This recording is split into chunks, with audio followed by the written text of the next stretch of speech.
All right, let's get started. My name is Jan Iperman. I'm a machine learning engineer here at DataRoots. I'm very sorry I can't attend in person, but unfortunately, COVID is still very much a thing. So in the past, I've summarized the EU regulations for AI. These came out about a year ago now, so I thought it would be a good time to update everyone on recent developments that we've seen on practical implementation of these regulations. I'm filling in for Tim, who unfortunately couldn't present today, but I'm sure we'll be hearing more about explainable AI from him in future sessions as well. Since it's been a year and not everyone was there for the summary of the previous session there, I just want to start off with a quick recap of the regulations for AI. And we'll do that by looking at the goal first. So what are these regulations? Looking at the goal, the main goal here is to ensure that European citizens don't suffer from badly implemented AI systems. So there are some potentially harmful side effects of AI systems when they're implemented badly. So we want to be protected from that. But at the same time, you also want to still support development and the innovation in AI. So it would be bad if we were to have too much regulation, which would make for some unfair competition with other parts of the world where these regulations may not exist. So those are the two goals. There is kind of a balance to be struck there. So the timeline we have there is back in 2018, they started to work on this. They identified the issue. There's since been a white paper to collect some feedback from the public as well. And then there came the proposal, which came out April last year. So that's where we are now. So it's important to stress that these regulations aren't active yet. But it is important to get our workflow up to date so that we are prepared when these actually go live. So that should be in a couple of years. So all member states still have to give their approval for the rules, so that we might still take some time. But it's good to come prepared in any case. So I discussed the two goals, so protecting citizens, but still having innovation and AI for Europe. So how do they approach this in the regulations? They're doing this through a risk-based method. So depending on your AI use case, it will be assessed whether your use case is a risk to European citizens or not. And depending on that, you will have to comply with different regulations. They outline a couple of different categories. So there's unacceptable risk, which just the use of that use case would be prohibited. And there's high risk, and they outline a bunch of regulations for these types of systems. And then there's limited and minimal risk, which are systems that won't have a large impact on privacy or other concerns for European citizens. So those only have to follow minor rules. And by design, this latest category, so the limited or minimal risk, will capture most of the AI systems that will be deployed to the European market. So that's, again, to comply with that first goal that we had, is to not hinder the development of AI systems. One thing to note there is, while regulations mainly apply to high-risk use cases, it will be encouraged to follow those regulations anyway, even if you have low risk, and that will show then that your system that you deployed is actually trustworthy. But that's still up for debate how that will be implemented in the future. So then it becomes important to define what risk your application actually has. And there's the different categories. So unacceptable risk it seems unlikely that you were to encounter these types of systems. They mainly involve using subliminal techniques, so subconsciously guiding people to do certain things. The exploitation of vulnerabilities of certain groups, social scoring is also off the table, and real-time biometric identification, so things like face recognition and that sort of thing. That's all prohibited. Then the high-risk class, this is what the regulations mainly apply to. So there's two ways you can actually be considered a high-risk product. So either your system is part of a safety component of a product. So for example, if you're implementing an AI to be the safety system of some medical device, then of course you'll have to show that your system is trustworthy and show which steps you took to avoid certain pitfalls. And then the other option of becoming a high-risk system is if you're part of this exhaustive list that they show in the regulations. So there's literally a list of different use cases that they consider to be dangerous, and that can change at any point, that list. So it will be expanded as more use cases are identified. So I won't go through all of them individually, but I think if you read them, they all, it seems obvious that these all pose some inherent threat to European citizens. Then finally, we have the last two categories. So limited risk. This is mainly just about systems that interact with other people. So, for example, chatbots or deep fakes in the case of generation of content, that sort of thing. So there you have to be a little bit careful and inform people that they're using an AI system. So people working with a chatbot will need to be notified that they're talking to a computer rather than an actual employee, so they can take that into account when evaluating the responses that they get. And then minimal risk, that's anything else really. For example, game AI is not going to be regulated. Predictive maintenance is another use case, since it won't affect people anyway. So then what is required for each of these? Unacceptable risk, very easy. Just reevaluate the purpose of your application. It's unlikely, again, that you'll encounter something like this. But if you do, yeah, then it's just not allowed. We'll do the limited and minimal risk cases first, since they're very short. So I mentioned previously as well, if you're doing things like a chatbot or you're using deepfakes to generate content, you have to inform the users that they're looking at something that's generated by an AI, just so they can take that into account. And of course, for the minimal risk category, there's no real requirement there either. So one thing to note here is that while there's no further actions required technically, it's still, again, encouraged to comply with the regulations anyway, so then you can show that your system is trustworthy, which is why probably we will still adhere to some of those regulations anyway, even though it's not legally required. And then again, the bulk of the regulations apply to the high risk. I'm going to go briefly through some of the requirements there, because this is actually what's one of the pain points of the regulations, is that there are these pretty abstract concepts, but then how do you apply that in an actual development cycle of an AI system? So that's something we will discuss in a few slides. But these are the requirements for such AI systems, at least the abstract concepts of that. So for example, you have the risk management, where you identify potential risks that your system could present to people. Data governance, so identifying biases, that sort of thing. Documentation, extensive documentation on any decision that's been made throughout the AI lifecycle. You have to keep records, everything has to be reproducible, and that sort of thing.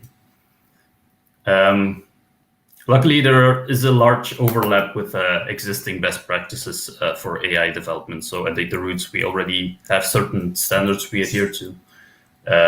And there is a large overlap there. There's just a bit more of an emphasis on the ethical side of the argument. So once you comply with all those regulations, you then get this EU Declaration of Conformity. Usually this can be done internally. So you just do your own evaluation of all the risks involved with your system, and then you declare that you are conforming to the AI regulations. But that can then always, at any point, be checked by some third party. So up to 10 years even after the moment of deployment. And has to be repeated every time the system changes significantly, of course. And then finally, your system will be registered in a European database, which keeps track of all the AI systems, at least the high-risk ones, at the very least, that are deployed in the European market. Okay, so that's it for the quick recap of the AI regulations. So it's been a year now.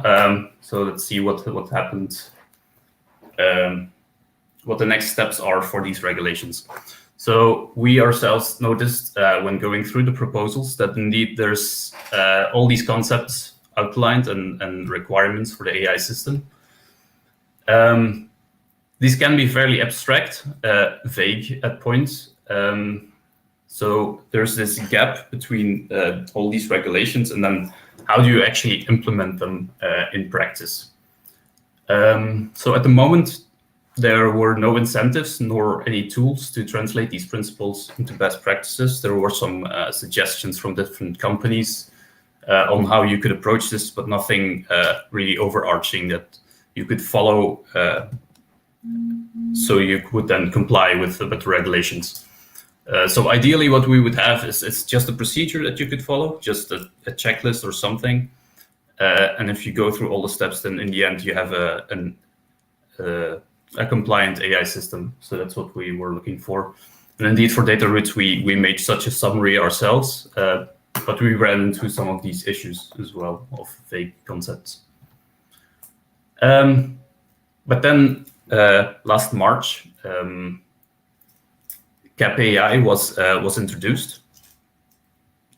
And this is exactly what we were looking for, actually. So it's a procedure for conducting conformity assessment of AI systems in line with EU Artificial Intelligence Act.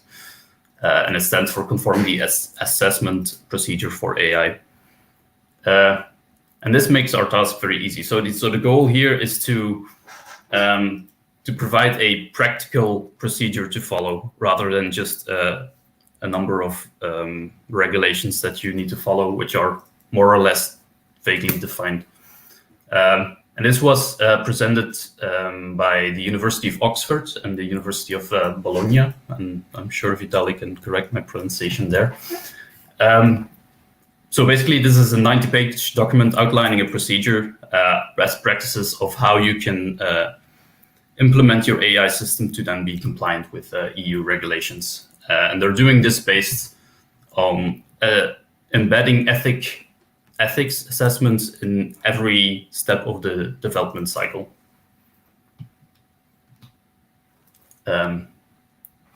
So CAPI then consists of 3 different components. There's the internal review protocol, the summary datasheet, and then the external scorecard.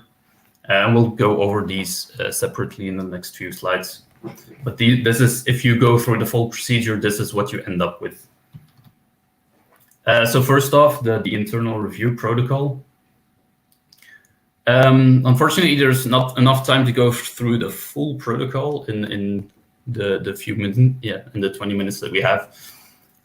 So instead, I'll give you a high-level overview of what the approach is of the procedure, how they broke things down into separate tasks, and then give some examples of such tasks. And then maybe in future sessions, we'll dive a little bit deeper into the different parts. So what they do is they identify 5 different stages of AI development: the design, development, evaluation, and operation and retirement. And then they continue to subdivide these stages into different steps and subdivide that into different tasks that you need to complete in order to be compliant. So that leads us to a checklist of about 40 items across those various stages to comply. And what's nice is that they also immediately assign these different tasks to the different key actors. So you have a top manager responsible for AI, a product owner, project manager, and a data scientist. So this already makes it a lot more tangible about who should be responsible for what in the AI life cycle. For each of these 40 items, there are some best practices listed. They provide references to literature that's relevant and tools that you may use to best complete these tasks. So to go through a couple of examples, one of the tasks is that you have to assess the bias in your data. So one of the core principles is that your model has to be fair and not disadvantage minorities, that sort of thing. So what they do is they present that task, you have to document it, and then they present some tools you can use to identify these types of biases, and also list all potential biases with use cases, relevant examples, so you can use that to identify the problems in your own use case as well. Similarly, for the fairness metrics and model training, there's a slew of different metrics that they present, and some of the benefits of some of the drawbacks as well. And again, tools that you can use to then make your decision. So the second part of the CAPI AI procedure is something that rolls out in the end as well. It's a high-level summary of the AI system's purpose, functionality, and its performance. So I mentioned briefly in the recap of the regulations that you need to register your AI system within a database of the European Union. And this is exactly that. So it provides all necessary steps to comply with that as well. And that's derived actually from the previous step, which within those 40 tasks, you will check off everything to comply with this. And then finally, there's the external scorecard. This is basically just to show users of your system that your system is trustworthy. So it provides a small summary of the core values of the system and how things were evaluated, what the values are of the company that produced it, how did they assess the data, what's the purpose, and then finally it gives some contact point so that users can actually feedback any issues with the system to their creators. This isn't, in my understanding, this isn't strictly required for the regulations, but it's rather something that CAPI AI themselves suggest you do, and it's to avoid certain ethical risks. So this increases vastly the transparency of the system, which can only benefit the end product, of course. So on the right, I show here is a dummy example of such an external scorecard. So it lists the purpose, the values of the company, the data, so including any consent that was granted, that sort of thing. And then indeed the governance, so a contact point, who developed it and how can you reach them. So that all sounds great. So you would have just a checklist of about 40 items you have to go through. Everything is documented on how you can complete those tasks. Literature is linked, that sort of thing. But unfortunately, that's not the case. This is there are still some drawbacks with this procedure, and still early days, so they might still be fixed, of course. One of them is that it does not address the requirement that the system must have a post-launch monitoring and logging of key events. So that's one of the key components of the regulation, is that you monitor the system that's in production. They don't provide any tips on that. Maybe that will be part of an update there. The second one, it's maybe a little bit personal, but for me, the description of the procedure isn't 100% clear for all the tasks. Sometimes they mention something that's still a bit vague. I'm hoping that too will be part of updates to the procedure as well. And then finally, this is something that's not so much an issue with CAPI itself, but rather with the regulations and any system that involves evaluating ethics.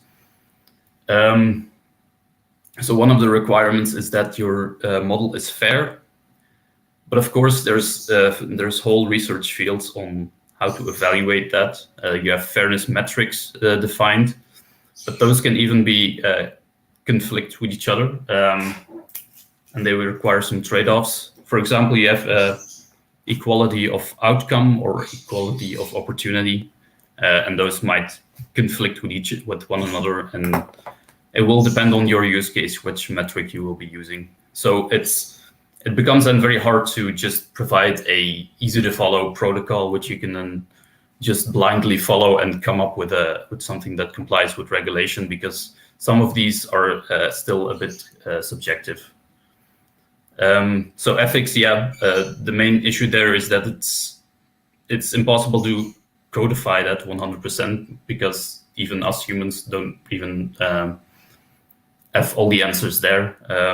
Moral philosophy is far from a solved problem, so we can't expect our AI systems to be fully compliant with all evolving definitions of fairness.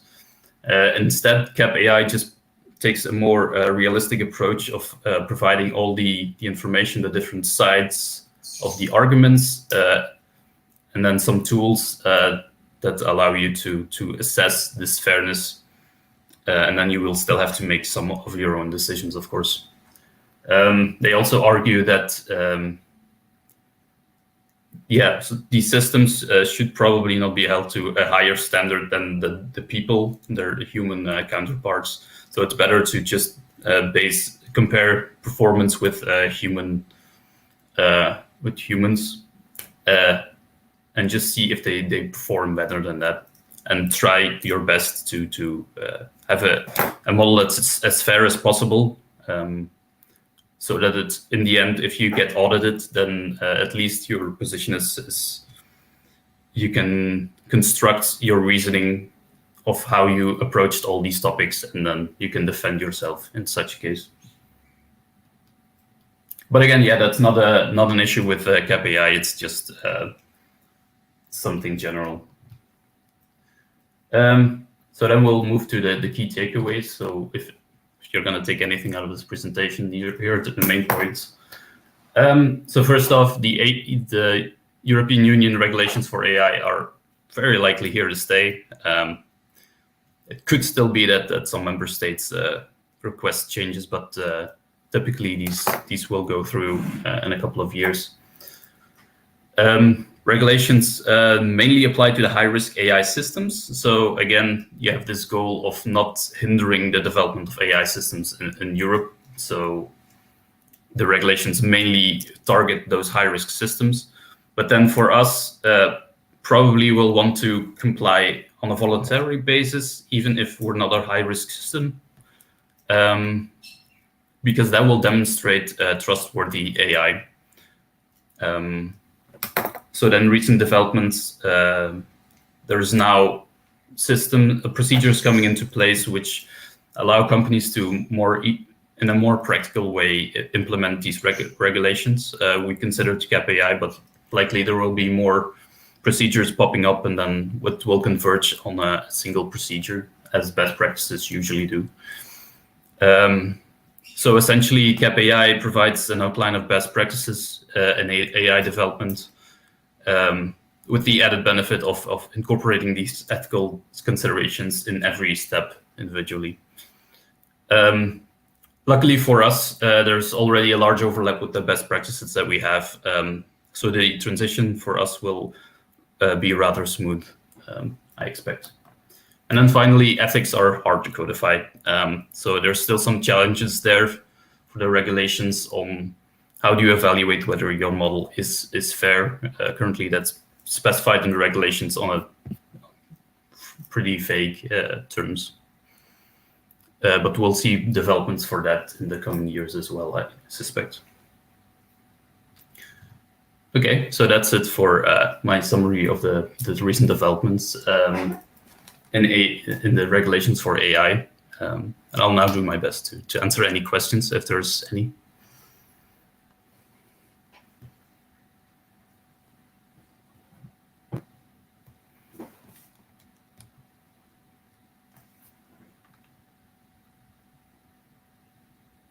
Yeah. I can hear you, yeah. Faintly.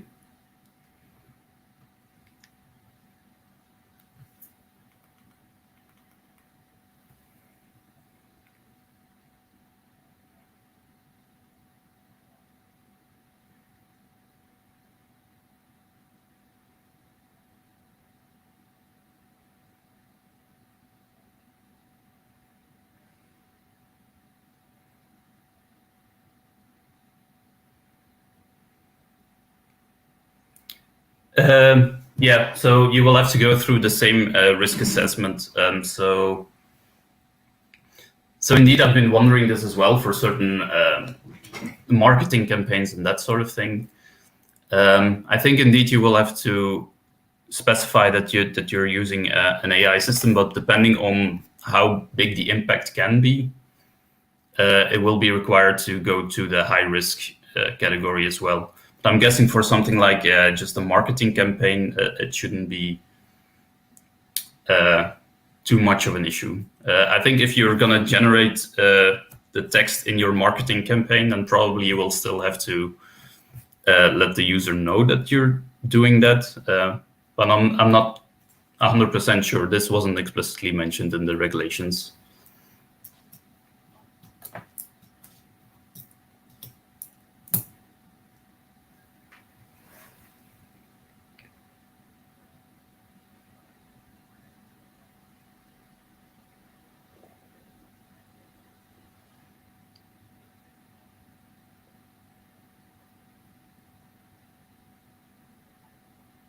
Yeah, so indeed.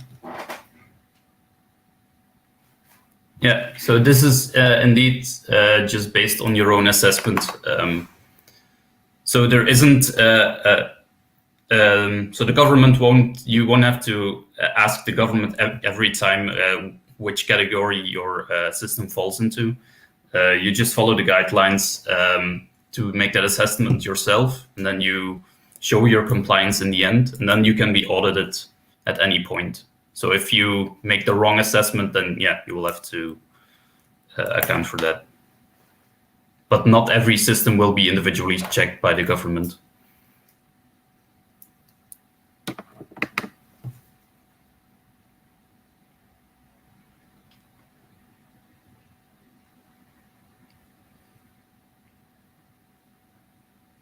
Yeah, that's mainly because so it was, as I mentioned, it's either a safety component or it already has, yeah, there's some subtleties there, sorry.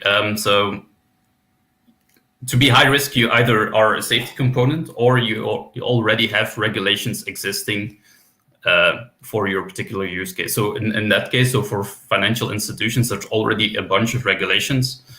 And the main goal there was to not overcomplicate everything. So if there's already regulations there, and if those regulations specify that you have to have a third-party assessment of your risks, then automatically your system becomes a high-risk system. So that would include financial institutions, I believe. So yeah, it's not listed explicitly in that list of high risk systems, but due to the fact that they already have regulations for that, it automatically becomes high risk as well.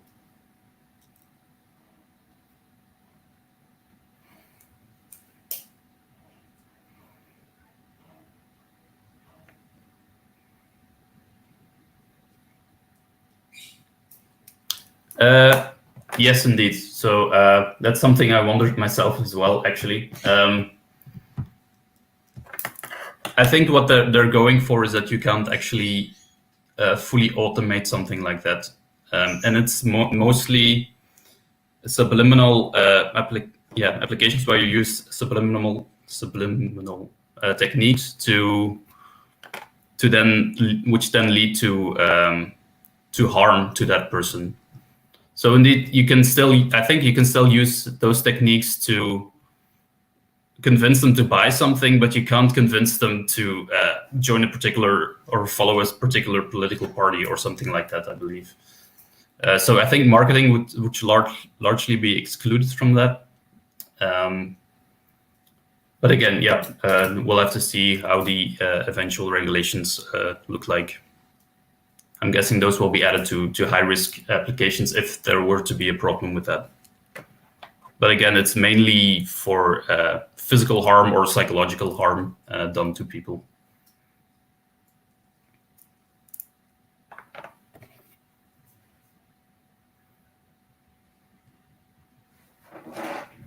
All right. Well, thank you all for your attention. Yeah, it's lunchtime, so yeah.